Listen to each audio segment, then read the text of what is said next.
అందరికీ నమస్కారం. ఈరోజు మీ అందరికీ నేను వినిపించబోయే కథ కోడలి కానుక. రచయిత గన్నవరపు నరసింహమూర్తి గారు.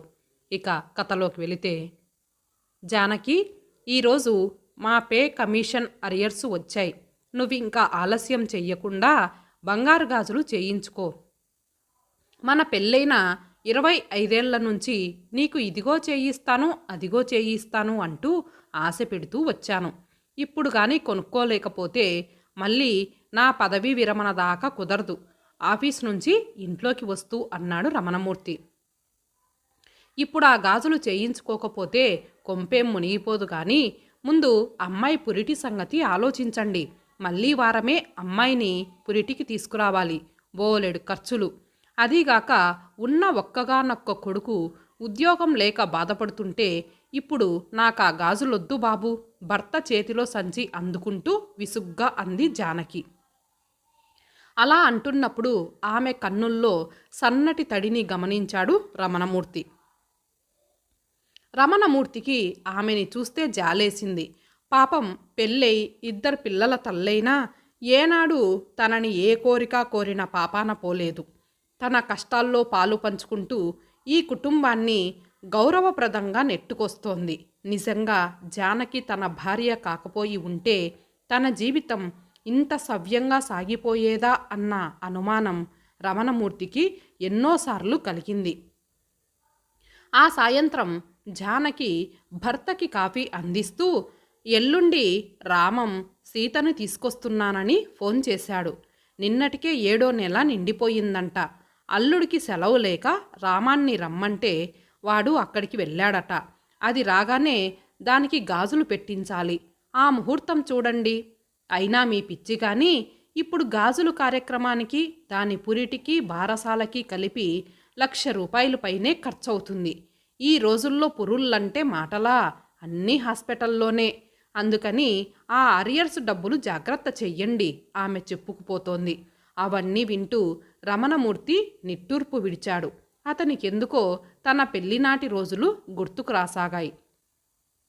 రమణమూర్తి జానకిల వివాహం జరిగి 25 సంవత్సరాలైంది. రమణమూర్తి వివాహ సమయానికి తాలూకా ఆఫీసులో ఒక చిన్న గుమాస్తాగా చేస్తుండేవాడు.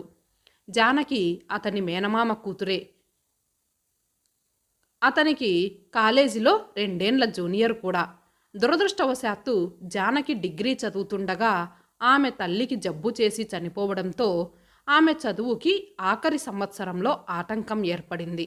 అప్పటికే రమణమూర్తి జానకి పీకలోతు ప్రేమలో కూరుకుపోయి ఉండటం వల్ల వాళ్ళిద్దరి వివాహం పెద్దల అంగీకారంతో జరిగిపోయింది. జానకి తండ్రి వెంకట్రామయ్యకి పెద్దగా ఆస్తిపాస్తులు లేకపోవడం వల్లనూ తాను చేస్తున్నది చిన్న ఉద్యోగం వల్లనూ పెళ్లిని సాదాసీదాగా చేశాడు.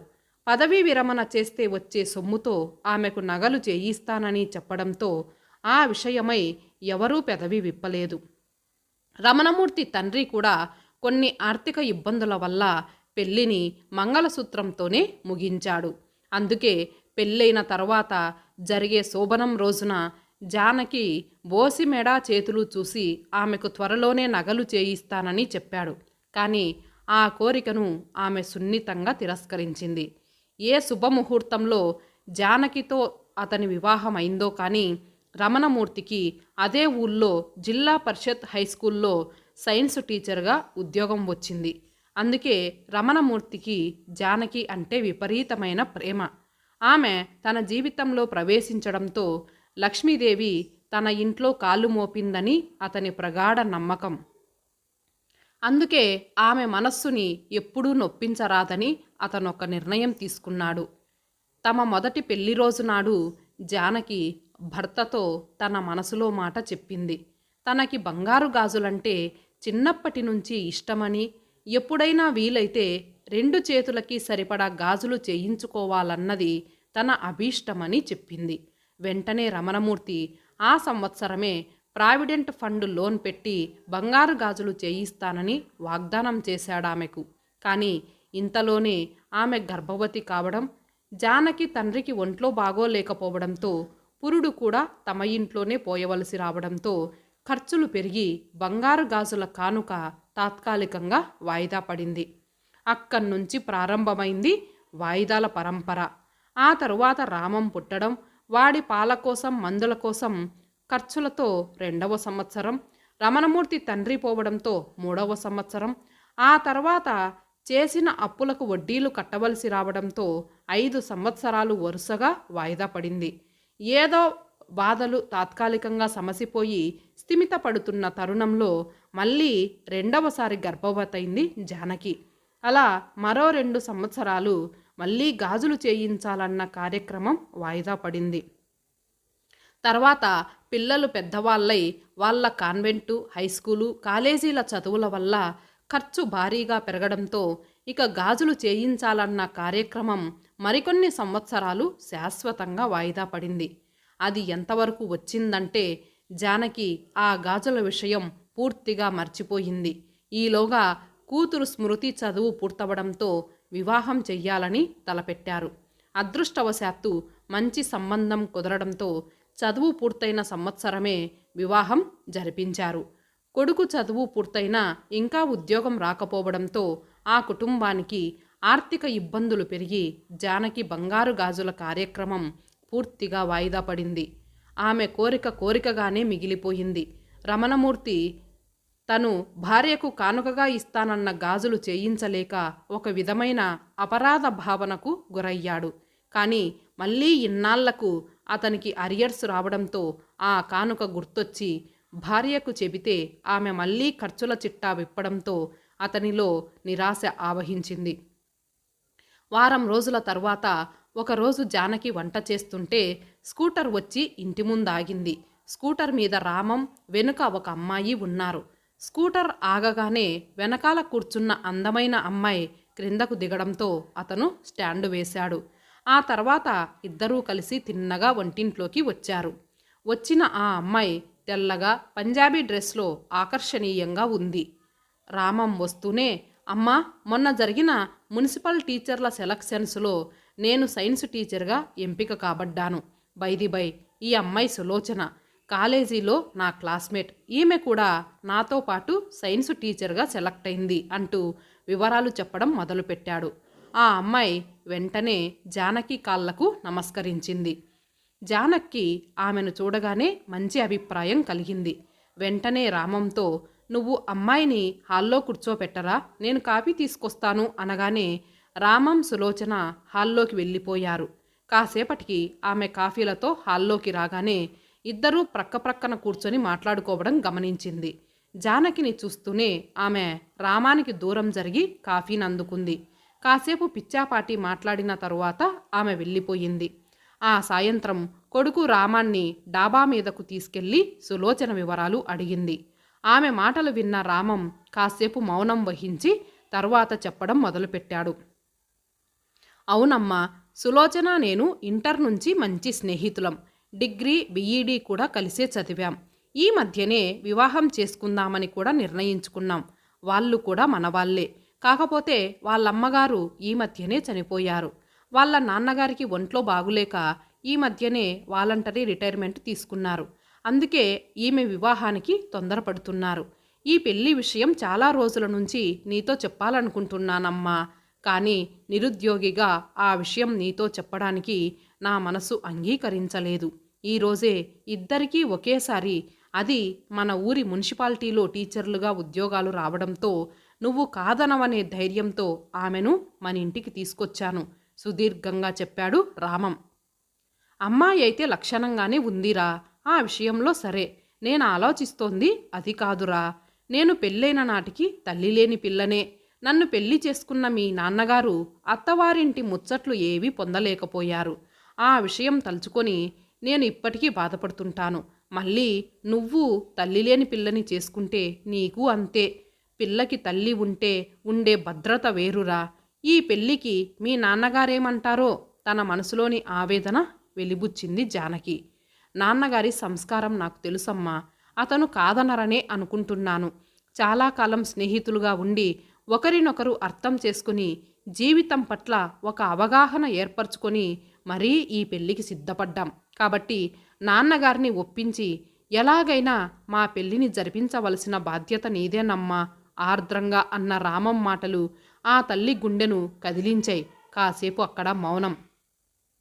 ఆ నిశ్శబ్దాన్ని ఛేదిస్తూ జానకి అంది, అసలు విషయం మరిచానురా. వాళ్ళ ఆర్థిక పరిస్థితి అంతంత మాత్రం అంటున్నావు. మన పరిస్థితి కూడా నీకు తెలుసు. మీరు పుట్టిన దగ్గర నుండి ఇప్పటిదాకా మీ నాన్నగారు ఎన్నో ఆర్థికపరమైన సమస్యలు ఎదుర్కొన్నారు. ఇంకా ఆ అప్పుల బాధల నుంచి విముక్తి కాలేదాయన.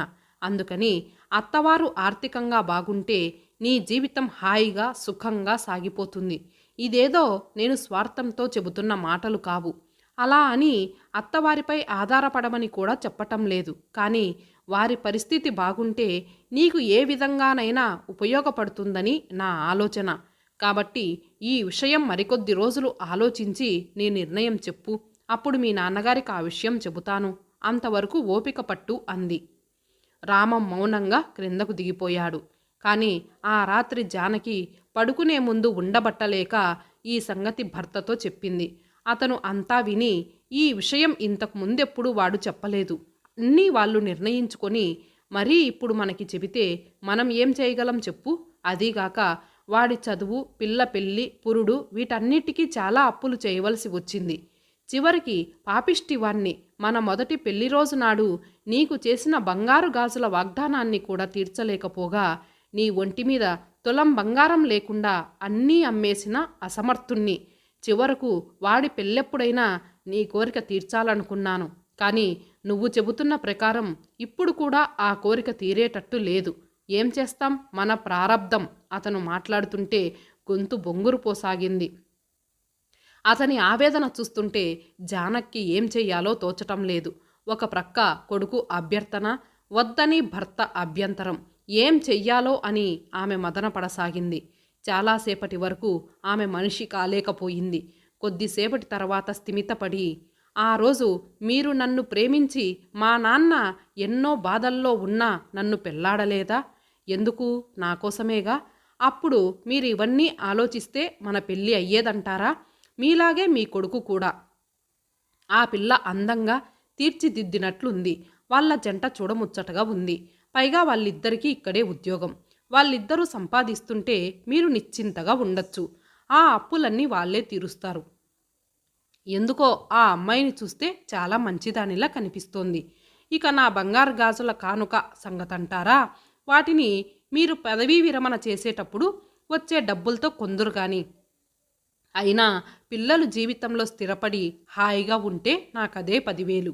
ఈ కానుకలేవి ముఖ్యం కాదు. కాబట్టి మీరవేవి మనసులో పెట్టుకొని బుర్ర పాడు చేసుకోవద్దు అంటూ సవివరంగా చెప్పడంతో రమణమూర్తి మనసు స్థిమితపడి నిశ్చింతగా నిద్రలోకి జారుకున్నాడు. మరో 4 రోజుల తర్వాత రామం సులోచనల వివాహం ఆర్భాటాలు లేకుండా సాదాసీదాగా జరిగిపోయింది. సులోచన తండ్రి ఆర్థికంగా స్థితిమంతుడు కాకపోవడంతో పెద్దగా కట్న కానుకలు ఇవ్వలేకపోయాడు. జానకి మాత్రం పట్టుబట్టి కోడలికి పుస్తెల తాడుతో పాటు గొలుసు కూడా చేయించింది. కాలచక్ర భ్రమణంలో సంవత్సరం గడిచిపోయింది. ఆ సంవత్సరంలో చాలా సంఘటనలు చోటు చేసుకున్నాయి. కొడుకు కోడలు ఉద్యోగం చేస్తూ రమణమూర్తి అన్ని అప్పులు తీర్చేశారు. అదీకాక ఆ సంవత్సరం ఆడపడుచు స్మృతిని భర్తని పండగకి పిలిచి బట్టలు పెట్టి ఎంతో గౌరవించింది సులోచన. ఆమె సత్ప్రవర్తనతో సులోచన ఆ ఇంట్లో వాళ్ళందరికీ దగ్గరైంది. ఇప్పుడు రమణమూర్తికి కోడలంటే చాలా అభిమానం. ఆ ఇంటి పెత్తనమంతా ఆమెదే. ఆ రోజు రామం సులోచనల మొదటి వివాహ వార్షికోత్సవం. ఆ రోజుని ఆ ఇంట్లో అందరూ పండుగలా జరుపుకున్నారు. చివరగా భోజనాల ముందు సులోచన అత్తామామల కాళ్లకు దండం పెడుతూ ఒక ప్యాకెట్ అత్త చేతిలో పెట్టింది. జానకి ఆశ్చర్యపోతూ దాన్ని తెరిచి చూసింది. అందులో ఉన్న వస్తువుల్ని చూసి ఆమె ఒక్కసారిగా నిర్ఘాంతపోయింది. వాటిని చూసిన రమణమూర్తి కూడా చేష్టలుడిగి చూడసాగాడు. అందులో పచ్చగా దగదగా మెరిసిపోతూ కనిపించాయి డజన్ బంగారు గాజులు. ఇద్దరూ అయోమయంగా కోడల వైపు చూడసాగారు. ఆమె కంట్లో సన్నని నీటి తెరని గమనించారు ఆ దంపతులు. వెంటనే రామం వైపు తిరిగి ఏమిటి ఈ విషయం అని కళ్ళతోనే సంజ్ఞలు చేశారు. అతను తల అడ్డంగా ఊపుతూ తనకేం తెలియదని అమాయకంగా ముఖం పెట్టడంతో సులోచన వైపు తిరిగారు మళ్ళీ. అప్పుడు సులోచన కంటనీరు తుడుచుకుంటూ, నిజంగా మీరిద్దరూ నాకు అత్తమామలు కారు. తల్లిదండ్రులు. మా అమ్మ అకస్మాత్తుగా చనిపోవడంతో జీవితం నాకు చాలా నిరాశాజనకంగా తోచే సమయంలో నా అదృష్టం కొద్దీ ఈ ఇంటి కోడలినయ్యాను. చిన్నప్పటి నుంచి నేను ఎన్నో కుటుంబాల్ని చూశాను. కానీ ఈ ఇంటిలో మనుషుల మధ్య నుండే ప్రేమాభిమానాలు, ఆత్మీయతలు నేనెక్కడా చూడలేదు. ఆ రోజు అత్తగారి జోక్యం వల్లే మా వివాహం జరిగిందని నాకు తెలుసు. కానీ మా మొదటి రాత్రి మీ అబ్బాయి ద్వారా విషయం తెలిసింది. మామయ్య గారు మీకెప్పటినుంచో బంగారు గాజులు చేయించాలనుకుంటున్నారని, కానీ కొన్ని ఆర్థిక ఇబ్బందుల వల్ల అది కుదరలేదని తెలిసి నేను చాలా బాధపడ్డాను. కానీ అప్పట్లో ఏమీ చెయ్యలేని నిస్సహాయ స్థితి నాది. అందుకే ఈ సంవత్సరం ప్రతీ నెల 5,000 రూపాయల చొప్పున ఆదా చేశాను. అదీ కాక మా అమ్మ చిన్నప్పుడు నా పేర 50,000 రూపాయలు ఫిక్స్డ్ డిపాజిట్ చేసిన సొమ్ము రెండింతలై మొన్ననే అందింది. విషయం చెబితే మీరందరూ కోప్పడతారని ఎవరికీ చెప్పకుండా అత్తగారికి ఇష్టమైన ఈ బంగారు గాజుల్ని చేయించాను. నిజంగా ఈ విషయం మీ అబ్బాయికి కూడా ఇప్పటిదాకా తెలియదు. మా మామగారు అత్తగారికి ఎప్పుడో చేసిన ఈ చిరు వాగ్దానాన్ని నెరవేర్చవలసిన బాధ్యత ఈ ఇంటి కోడలిగా నా మీదుంది. అందుకే మా వివాహ వార్షికోత్సవం రోజున ఈ చిరు కానుకని ఇస్తున్నాం. ఈ గాజుల్ని మీ చేతికి మామగారు తన స్వహస్తాలతో తొడగాలని నా చిన్ని కోరిక. తీరుస్తారనే ఆశిస్తున్నాను అంటూ ఆ గాజుల్ని రమణమూర్తి చేతికి అందించింది. రమణమూర్తి సంభ్రమాశ్చర్యాలతో ఆ గాజుల్ని జానకి 2 చేతులకి తొడిగాడు. ఆ దృశ్యం చూస్తున్న జానకి ఏం జరుగుతోందో అర్థం కావట్లేదు. ప్రేమతో కోడల్ని అక్కున చేర్చుకుంది. వారిద్దరినీ చూసి తండ్రి కొడుకులిద్దరూ మనస్ఫూర్తిగా ఆనందించారు. ఇంతటితో ఈ కథ సమాప్తం. మళ్ళీ మరొక మంచి కథతో కలుద్దాం. అంతవరకు సెలవు. నమస్తే.